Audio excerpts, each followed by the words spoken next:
ओम शांति। कौन से चार कर्म आपकी हिम्मत को और मजबूत करते हैं? सबसे पहले आप चेक करें कि हम किसी के जीवन में इंटरफेयर तो नहीं कर रहे हैं। उसकी कमी कमजोरी को, उसके घर में तनाव को देखकर हम खुश तो नहीं हो रहे हैं। अगर आप ऐसा कर रहे हैं तो आपके जीवन में और अधिक और कठिन परिस्थिति आएगी जो आप उसका सामना नहीं कर पाएंगे। इसीलिए समय रहते आप सतर्क हो जाएं। इस वीडियो को ज़रूर देखें, सुनें, समझें, कर्म में उतारें। जब हम दूसरों को सामने से नहीं, पीछे से भी सम्मान देते हैं, उसकी प्रशंसा करते हैं, उसके कर्मों की प्रशंसा करते हैं और उसके कर्मों को, उसको जो प्रगति हो रही जीवन में देखकर हम खुश होते हैं, उसे शाबाशी देते हैं, तो हमारे जीवन में स्वतः सब कुछ भरपूर हो जाता है। लेकिन आज इस दुनिया में ऐसा बहुत कम व्यक्ति हैं जो दूसरों को गिरते हुए देख करके खुश न हों और दुखी हों। तो आज यही हमारी भी स्थिति है। जब हमारे ऊपर आती है परिस्थिति तब हम दुखी होते हैं, और जब दूसरों के ऊपर आती है तो हम देख देख कर खुश होते हैं। तो भगवान तो यही कहता है कि मेरे बच्चे जिस कर्म को, जिस प्राप्ति को देखकर खुश होता है वही उसे प्राप्त होना चाहिए। बहुत गहराई से इस बात पर विचार करना है। तो हमें क्या दुख चाहिए? नहीं ना। तो दूसरों को खुशी में खुश होना चाहिए और उसको धन्यवाद देना चाहिए। सफलता के लिए शाबाशी देना चाहिए, न कि उसे देख करके हम अपसेट हो जाएं। अगर हम यह कर्म कर रहे हैं, दूसरों को देख करके खुश होते हैं, तो यह पक्का है कि हमारे जीवन में खुशियाँ ही खुशियाँ आती रहेंगी, दुख नहीं आएगा। क्योंकि दुख को क्रिएट हम ही करते हैं। दूसरे के जीवन में विघ्न देखकर हम जब खुश होते हैं तो हम क्या करते हैं, ज़रा विचार कीजिए। वहाँ जो दुखी है उस दुख को हमने अपने मन में बसा लिया। अरे फला व्यक्ति दुखी है, अशांत है, परेशान है, तो वह परेशानी हमारे पास आ गई कि नहीं आ गई?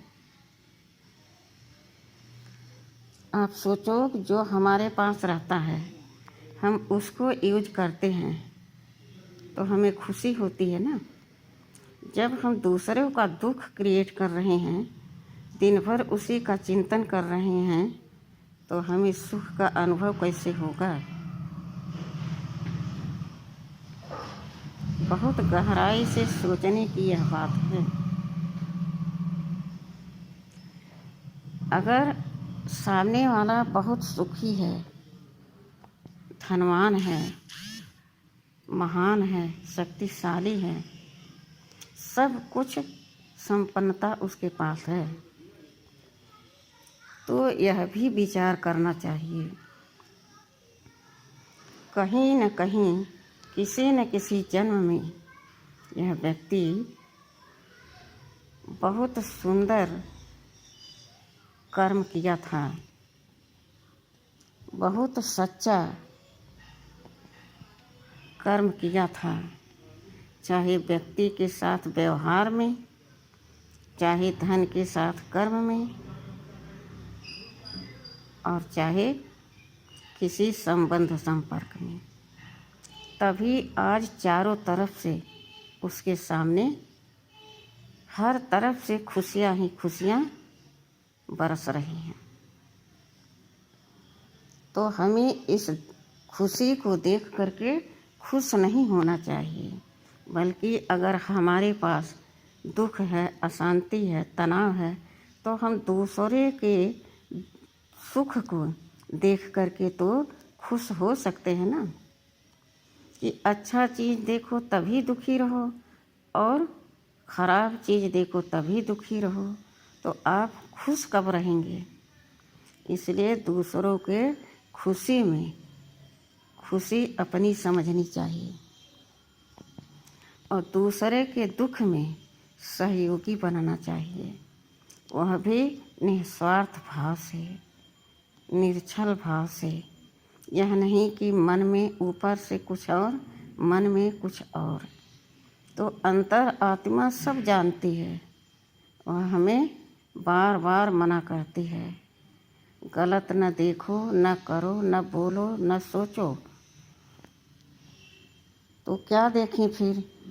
कहते हैं हमेशा तो हमें दुख ही दुख है, तो हम क्या करें। तो अपने आप को मोल्ड करना सीखो। हमारे पास सुख नहीं है, तो जहाँ सुख देखते हो वही देख करके खुशी का अनुभव करो, तो आत्मा अंतरात्मा मगन हो जाएगी, खुश हो जाएगी, शांत हो जाएगी। आत्मा को क्या चाहिए, उसका स्वधर्म क्या है, गुण क्या है, उसको क्या चाहिए।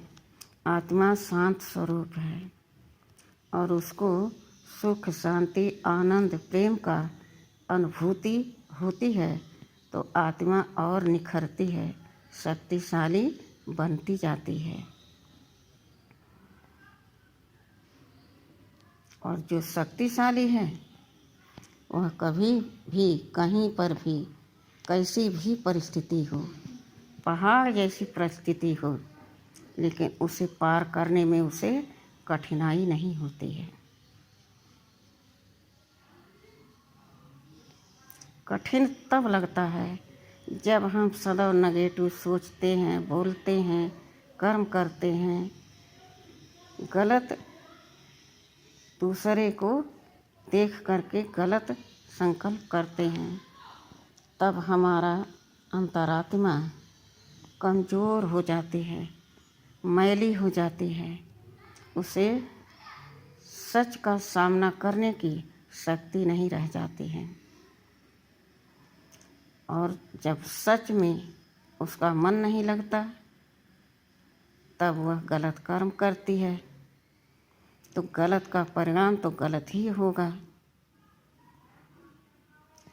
इसलिए अपने आप को सदैव दूसरों के खुशी में खुशी का अनुभव करना चाहिए। किसी के सुखी जीवन को देख करके दुखी होना, यह कहाँ की बुद्धिमानी है। दूसरों की निंदा कर रहे हो, गलानी कर रहे हो, हंसी कर रहे हो, तो तुम्हारे पास क्या आएगा। जो कर्म करते उसका फल हमें मिलता है, जो संकल्प करते उसका फल हमें मिलता है। तो हम क्या संकल्प करते हैं दिन भर, मेरे पास यह चीज़ नहीं है, मेरे पास यह वस्तु नहीं है, सामने वाले के पास हर सब कुछ है। पता नहीं हमने क्या गलत किया, तो गलत किए नहीं तो गलत आया कैसे। और अभी भी नहीं चेत रहे हो, अभी चेतो तो सुधर जाओगे, संवर जाओगे। परमात्मा को साथी बना लो, सारे विघ्न दूर हो जाएंगे। अच्छा, ओम शांति।